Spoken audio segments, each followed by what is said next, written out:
अस्सलाम वालेकुम, welcome back to my channel. उम्मीद करती हूँ खैरियत से होंगे। आज मैं आपके साथ ये कुर्ती का डिज़ाइन लेके आई हूँ। बहुत ही यूनिक सा स्टाइलिश सा डिज़ाइन है।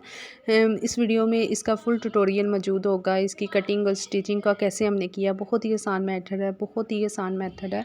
वीडियो को फुल वॉच करेंगे तो आपको ईज़िली समझ आ जाएगा। स्पेशली टीनेज की गर्ल्स इस तरह की जो कुर्तीज़ है वो बहुत ज़्यादा लाइक करती हैं। जैसे कि ईद आ रही है, ईद पर भी आप इस तरह की कुर्तीज़ जो है ना वो कैरी कर सकते हैं, पैंट के साथ, प्लाजो के साथ। ठीक हो गया। वीडियो को स्टार्ट करते हैं। हमने ये फैब्रिक लिया है, लॉन का ये फैब्रिक लिया है। आप चाहें तो किसी भी फैब्रिक में जो है ना इस तरह की टॉप बना सकते हैं। मेरे पास ये 2.5 मीटर फैब्रिक है, शर्ट का ही पीस था, तो इसी में मैंने ये मैनेज करना है। तो ये जो मैंने टॉप तैयार करने लगी हूँ, स्मॉल साइज़ और मीडियम साइज़ की जो गर्ल्स है उनको ईज़िली आ जाएगा। ठीक हो गया। इसके जो है ना हमने फ्रंट और बैक के पार्ट अलग अलग कर लेने हैं। ठीक हो गया। फ्रंट का इसकी जो लेंथ मैं ले रही हूँ वो 36.5 इंच ले रही हूँ। ठीक हो गया। इसमें मार्जिन भी ऐड है। 34 इंचज़ मुझे इस टॉप की जो है ना वो लेंथ तैयार चाहिए। मैंने 36.5 इंच लिया है और इसकी विड्थ जो ली है 30.5 लिया है। ठीक हो गया। और इसको आयरन करेंगे। आयरन करने के बाद इसको हम टेबल पे इस तरह बिछा देंगे। फ्रंट और बैक के पीस को इस तरह एक दूसरे के ऊपर रखेंगे। ठीक हो गया। जिस तरह मैंने रखा है, खुली साइड मैंने अपनी तरफ रख ली है। और इसके बाद आपने स्लीव्स की लेंथ लेनी है। स्लीव्स की लेंथ अगर आपकी 20 इंच है तो आपने 4-5 इंच जो है एक्स्ट्रा कपड़ा लेना है, क्योंकि शोल्डर में आपकी जो है ना स्लीव्स ऊपर चली जाएगी, इसलिए 4-5 इंच एक्स्ट्रा चाहिए। मेरे पास एक्स्ट्रा नहीं है, वो बाद में पूरा करूँगी। एडजस्ट कैसे करूँगी आगे वीडियो में पता चल जाएगा। इसकी विड्थ मैंने 18 इंच ली है। ठीक है। और इसके बाद ये देखें 4 पीस है और इसकी जो खुली साइड है वो मैंने अपनी तरफ रखी है। ये फ्रंट और बैक के पीसेस है। ठीक है। और इसके बाद स्लीव्स को हम इसके ऊपर ऐसे ही रखेंगे। ठीक हो गया। खुली साइड अपनी तरफ रखेंगे और जो बंद साइड है वो दूसरी तरफ आ जाएगी। ठीक हो गया। आपने जो आगे वाला पार्ट है इनको बराबर रखना है और इसके बाद आपने 2 इंच जो है ना वो 2 इंच पर मार्जिन जो है ना चौक का निशान लगा लेना है। इसको हमने फोल्ड करके इस तरह फोल्डिंग कर लेनी है। ठीक हो गया।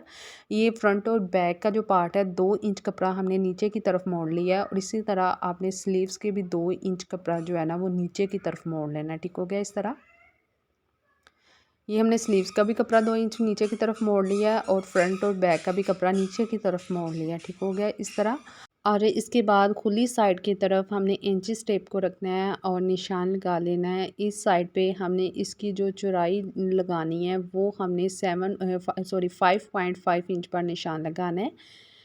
और इसके बाद लंबाई का रुख वो भी हमने खुली साइड की तरफ नीचे की तरफ इस तरह इंचिस टेप को रखना है, निशान लगा देना है। 7.5 इंच पर हम निशान लगाएंगे। इंचिस टेप को हम ऐसे रखेंगे और टेलर चाक की मदद से इन निशानों को हम इस तरह मिला लेंगे और एक लाइन ड्रॉ कर देंगे। और इसके बाद सीज़र की मदद से हम जो है ना इसकी कटिंग कर लेंगे। ये स्लीव्स की हमारी जो है ना वो कटिंग हो चुकी है। और इसके बाद स्लीव्स को हम इस तरह रखेंगे और फिर हम सिलाई लगा लेंगे। वो वाला पार्ट में मैं आपको नेक्स्ट बताऊंगी कि कैसे हमने इसको ज्वाइन करना है। इस तरह हमारे स्लीव्स इसके साथ ज्वाइन हो जाएंगे और इस तरह रेगलाइन जो है ना वो स्लीव्स कटिंग हमारी हो चुकी है। और इसके आगे स्लीव्स की लेंथ कम है तो इसके आगे जो है ना वो मैं कपड़ा ऐड करूँगी। वो आगे वीडियो में आपको पता चल जाएगा कि कैसे हमने ऐड करके इसकी लेंथ को पूरा करना है। इसके बाद हम इसकी जो है ना ऊपर से लेके नीचे जहाँ हमारी बॉडी होती है इसलिए में तो आपको 13 इंचज़ काफ़ी है। और इसके बाद हम यहाँ जो एक फ़िटिंग लाइन की जो है ना वो लाइन लगाएंगे। 12 इंच पर मैंने एक निशान लगाया है और इस तरह जो है ना जैसे हम फिटिंग लाइन को एक कर्व सी जो शेप देते हैं वो हम दे देंगे। ठीक हो गया। और इसके बाद हम इसकी लेंथ के साथ इंची टेप को ऊपर रखेंगे और जहां हमारा 36.5 आ रहा है इसके कॉर्नर तक इसी तरह हमने इंची टेप को मेजर करना है अरे में। और 30.6.5 इंच पर निशान लगा लेना है और यहाँ जो कपड़ा है इसको हमने हल्की सी जो है ना कटिंग करके शेप दे देनी है।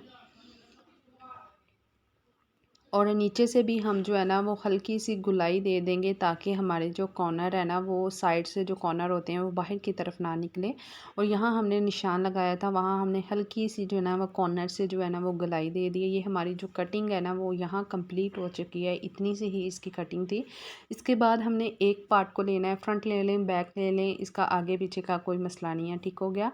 हमने एक पार्ट लिया है और स्लीव ली है। ठीक हो गया। एक स्लीव हमने इस तरह ली है, जिस तरह हमने इसको कटिंग की है एज इट इज़ वैसे ही स्लीव्स को इसके ऊपर रखेंगे और जैसे हमने कटिंग की है वैसे ही हम इसकी जो है ना वो इस तरह जो है ना सिलाई की मदद से मशीन की मदद से सिलाई लगा देंगे। ये देखें जी, हमारी जो है ना एक साइड से जो स्लीव्स है वो एक पल्ले के साथ ज्वाइन हो चुकी है। अब हम इसी पार्ट के साथ दूसरी जो स्लीव लेंगे वो हम ज्वाइन कर देंगे।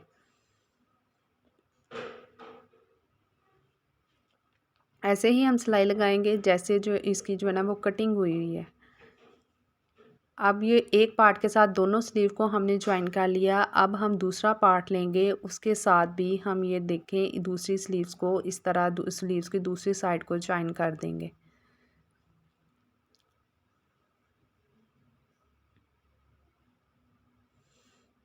दूसरी साइड पे भी हम ऐसे ही ज्वाइन करेंगे।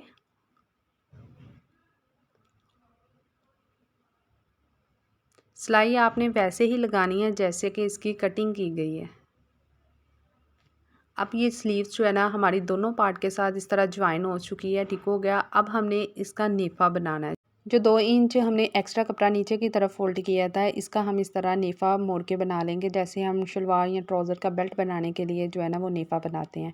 और एंड पे जाके जो है ना वो हम थोड़ी सी सिलाई जो है ना वो बाद में लगाएंगे। इस तरह इतनी सी सिलाई आपने बाद में लगानी छोड़ देनी। इसके बाद ये देखें इस तरह आपने इतने फासले पर एक और सिलाई लगा देनी है। इसकी पूरी जो हाँ हमने नेफा फोल्ड किया है, इसके पूरा जो है ना इतने इतने फासले पर आपने जो है ना एक सिलाई लगाते जाना है। यहाँ हमारी सिलाई कंप्लीट हो चुकी है। इसके बाद आपने इलास्टिक लेना, अगर आपके पास चौड़ा है तो आप चौड़ा डाल लें। मेरे पास अभी यही अवेलेबल था तो मैंने यही डाल लिया। और इस तरह जो है ना इसके अंदर इलास्टिक डाल के आपने इसकी नेक को रेडी कर लेना है। और ये जो हमने ये सिलाई थोड़ी सी छोड़ी थी, अब हम इसके ऊपर जो है ना वो सिलाई लगा लेंगे। सिलाई लगा के इसको भी जो है ना वो हम लॉक लगा लेंगे। सिलाई हमारी लग चुकी है, ऊपर हमने इलास्टिक डाल के जो है ना वो नेक भी रेडी कर लिया, ठीक हो गया।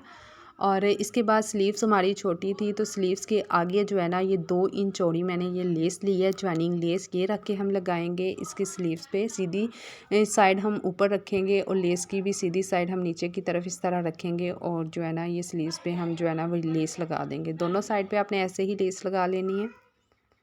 और ये देखें जी, हमारी लेस जो है ना वो लग चुकी है। और दूसरी स्लीव्स पे भी आपने इसी तरह लेस लगा लेनी है। उसके बाद ये हमने एक पीस लिया है 4 इंच चौड़ा, ठीक हो गया। इसको अब इसके साथ हम ज्वाइन करेंगे। इसको भी हमने ज्वाइन कर लिया है। अब दूसरी स्लीव्स के साथ इसको हम ज्वाइन कर रहे हैं। कपड़ा हमने ज्वाइन कर लिया है। अब जो है ना हमने आगे से जो इसके गैदरिंग डालनी है, चुनट जो होती है हमने धागे की वो खींच के डालनी है। सामने से हमने 1/2 इंच का कपड़ा छोड़ते हुए हमने एक सिलाई लगा लेनी है बड़े बखिए के साथ। और फिर हमने एक सिलाई लगानी है। इसके बाद हमने उल्टी साइड से धागों को खींचना है दोनों साइड से, और ये चुनट डल जाएंगी, ठीक है। चुनट हमारी डल चुकी है। इसके बाद हमने इस तरह एक पट्टी ली है, खोल के मैं आपको मैयर करके दिखा देती हूँ। इस तरह 3 इंच इसकी पट्टी की चौड़ाई है फोल्ड करने के बाद, ठीक है। फोल्डिंग खोल के भी आपको इसकी मैयर करके दिखा देती हूँ कि फोल्डिंग खोलने के बाद इसकी जो मैयर है वो 4 इंच बन रही है। और दोनों साइड से हमने हाफ इंच जो है ना वो अंदर की तरफ मोड़ लिया है, तो 3 इंच हमारा जो है ना ये बचता है। उसके बाद हमने आयरन की मदद से इसको इस तरह फोल्ड कर लिया। फोल्ड करने के बाद ये 1.5 इंच की पट्टी जो है ना हमारे पास बचती है। और इससे जो है ना जो हमने गैदरिंग डाली थी इसको अंदर रखते हुए हम जो है ना ये आगे से जो है ना वो पट्टी लगा देंगे, ठीक हो गया। ये कपड़ा लगाने से हमारे स्लीव्स की लेंथ जो है ना वो कंप्लीट हो जाती है। और ये जो कपड़ा मैंने आगे लगाया है ये शर्ट की चौड़ाई में से कपड़ा निकला था। चौड़ाई मैंने 30.5 रखी थी, बाकी कपड़ा मैंने उतार लिया था। वो मैंने स्लीव्स के आगे इस तरह लेस लगा के ज्वाइन कर लिया। पफ़ी टाइप जो है ना आगे कफ वाली स्लीव बन गई है। दोनों स्लीव्स को आपने जो है ना ऐसे ही लगाना है। और ये जो सिलाइयाँ हमने लगाई थी बड़े बखिए के साथ, इन सिलाइयों को आपने निकाल लेना है। सिलाइयाँ निकालने के बाद आपकी जो है ना वो स्लीव्स नीट लगेगी। ये देखिए हमने सिलाइयाँ निकाली हैं और निकालने के बाद आपकी स्लीव्स जो है ना वो कितनी नीट लग रही है। दोनों स्लीव्स हमने रेडी कर ली हैं। और इसके बाद अब हम जो है ना इसके साइड की सिलाई लगाएंगे। जो फिटिंग वाली सिलाई होती है वो हम लगाएंगे।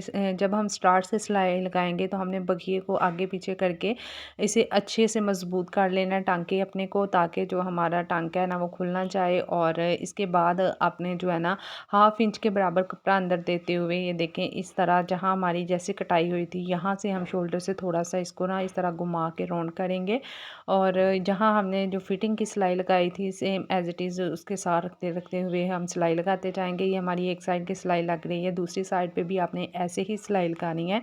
दूसरी साइड पे भी हमारी सिलाई कंप्लीट हो चुकी है। इसके बाद हम दामन को नीचे से जो है ना वो मोड़ के इसकी फिनिशिंग कर लेंगे, बारीक बारीक सा हम नीचे से जो है ना इसकी फोल्डिंग कर लेंगे। सिलाई हमारी जो है ना वो नीचे से कंप्लीट हो चुकी है। इसके बाद हम बनाएंगे बेल्ट।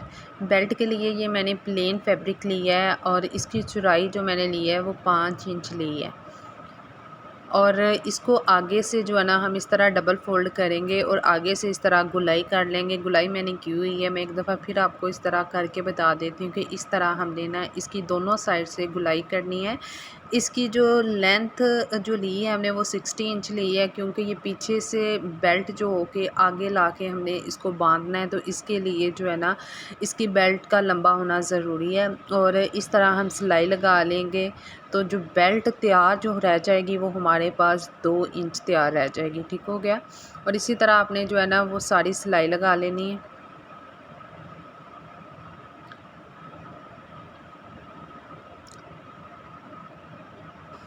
बेल्ट के सेंटर से हमने थोड़ा सा जो गैप रखा था, इसको बेल्ट को सीधा करने के लिए हमने इतनी सिलाई को छोड़ दिया था। बेल्ट हमने सीधा कर लिया है और अब हम जो है ना इसके ऊपर सिलाई लगा के इस जो खुली साइड को बंद कर लेंगे। बेल्ट हमारी रेडी हो चुकी है और इस तरह जो है ना हम कमर पे बांध लेंगे इससे। वीडियो अच्छी लगी हो तो वीडियो को लाइक करना मत भूलिएगा और साथ ही जो मेरे चैनल पर नहीं है, जिन्होंने अभी तक सब्सक्राइब नहीं किया, उनसे रिक्वेस्ट है कि मेरे चैनल को सब्सक्राइब कर दें, साथ लगे बेल आइकन के बटन को प्रेस कर दें ताकि हर आने वाली वीडियो का नोटिफिकेशन आपको टाइम से मिलता रहे। मुझे दें इजाज़त, मिलते हैं एक नई वीडियो के साथ, तब तक के लिए अल्लाह हाफिज़।